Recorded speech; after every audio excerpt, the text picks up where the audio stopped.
This may be the straw that broke the camel's back.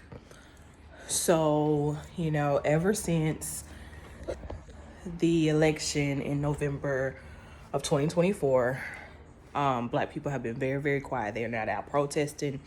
They're not out, causing a scene or anything like that because we got tired.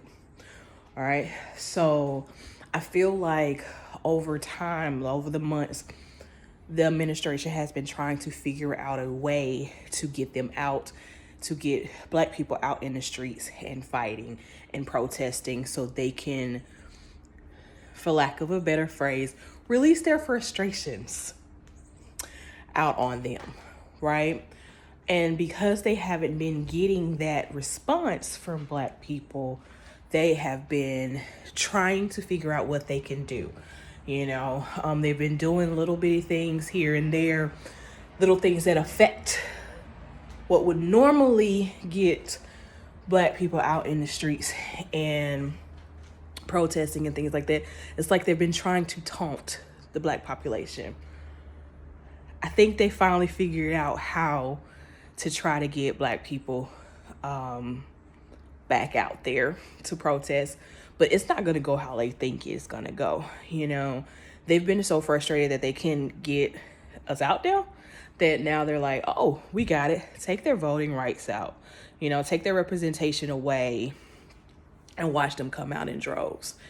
And like I said, this may be the straw that broke the camel's back, but again, it's not going to be in the way that they want it to be. They're going to come out in droves, yes, but they're going to come out in droves in the voting polls, not in the streets protesting. Not so that way the administration can say that they're being a nuisance, that they're creating such a issue that they can, in the martial law or whatever, they can, I forgot the word that they use for it, but basically declare martial law. And so they're just like, oh, we got them now. We got them, guys. We got them. Take away their voting power. Because they know that when you get a majority vote of Black people voting on the local and state levels, we will be unstoppable. So I think that's what they finally figured out. They were like, all right, this is how we gonna get them. We gonna get them out there. We about to make them real angry. So now they ain't got no choice but to come out. But like I said, it ain't gonna go how they want it to go. It's gonna go in the situation of we're gonna be out there at the polls, voting at the polls, and we'll be quiet once again after, and we'll let those votes make our voices heard, which is why they want to redistrict those maps, because they know that's what's about to happen. So if they can go ahead and redistrict the maps and try to take away the representation, they don't think that people are going to get out there and vote, when in actuality they're very much going to get out there and vote.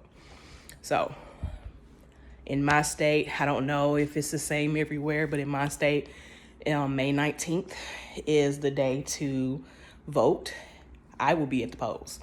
I remember when I turned 18, it's been 100 years ago, but when I turned 18, the very first thing I did when I turned 18 was go to the courthouse and register to vote, because I knew that if I couldn't do anything else at that age, I could drive, yes, but I couldn't do anything else at that age. I couldn't drink, but I could drive.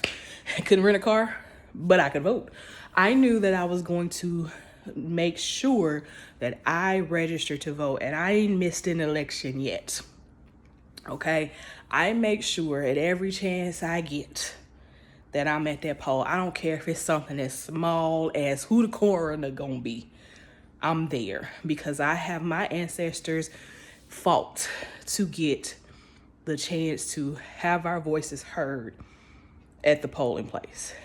And I ain't gonna give that chance up. So if you feel like voting is nothing's gonna happen with the voting and all that stuff, and if your vote's not gonna matter, that's exactly how they want you to feel. And them doing this in the southern, especially in the southern states, they feel like, oh, we got them. We're just gonna make it hard for them. They're not gonna do it. They don't know what's to come. and they're afraid. So I will be voting. I hope you will be voting if you're able to vote. You know, some people don't have that opportunity to vote anymore, which I still think is very, very interesting. Consider as to how if you can have a felon as the president, I feel like small time felons should be able to have the option to be able to vote.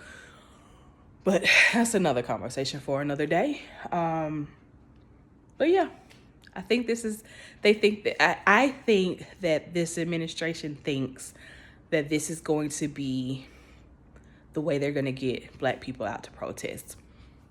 And they may protest, but they're not going to protest like you think they are. So, buckle up, buttercup. Let's go.